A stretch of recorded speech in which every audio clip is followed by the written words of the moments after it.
pages 12 and 13. 8. Reading. Happy accidents.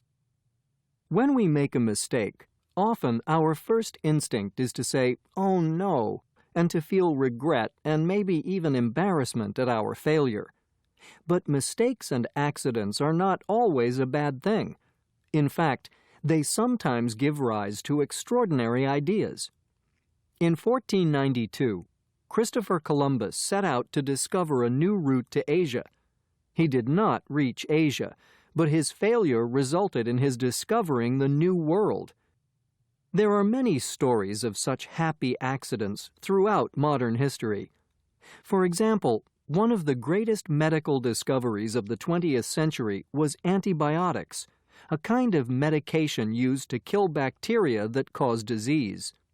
Since its discovery, antibiotics have saved millions of lives.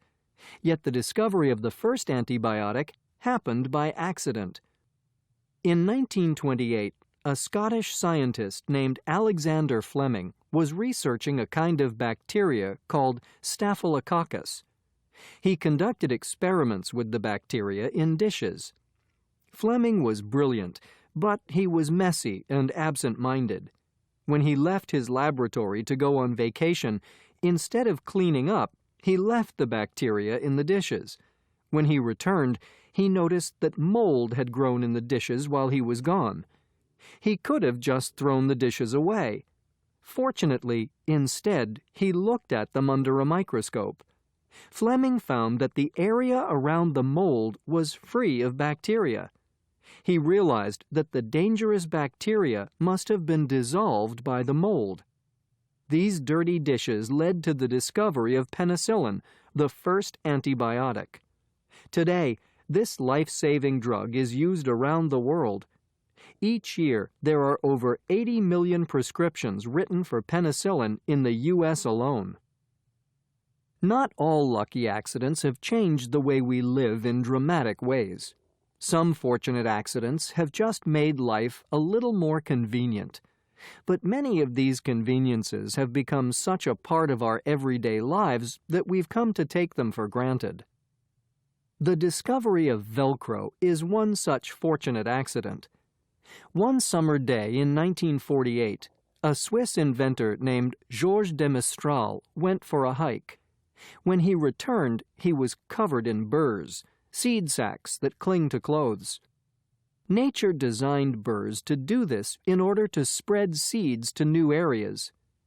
De Mestral became curious about how these burrs attach themselves to clothes and hair. He inspected one of the burrs from his pants under a microscope. He saw that it had countless tiny hooks that clung to the tiny loops in the fabric of his pants. This gave him the idea to design a new kind of fastener. The fastener would be made of 2 nylon strips, one side with stiff hooks like the burrs and the other side with loops like the fabric of his pants. His invention, Velcro, has since become ubiquitous.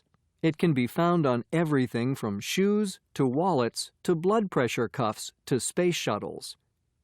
Another modern invention we owe to a happy accident is Post-it notes, those small pieces of notepaper that can be stuck and unstuck again and again. In 1970, Spencer Silver was working in a research laboratory trying to create a strong adhesive. He created a new adhesive that stuck to objects, but it could also easily be lifted off them.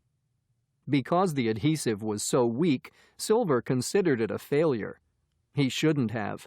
A few years later, a co-worker of Silver's was looking in a book. He used scraps of paper to keep his place in the book, but the scraps kept falling out. Remembering Silver's invention, the co-worker put some of the adhesive on the scraps. It was perfect. The scraps stayed in place but came off easily, so they didn't damage the book. Post-it notes were introduced in 1980 and quickly became an essential office product around the world. All of these stories show that accidents are not always a bad thing, and that not all mistakes should automatically be discarded. Instead, perhaps we should take a closer look at our accidents and mistakes. They just may reveal the solutions to a problem or pave the way to an extraordinary new idea.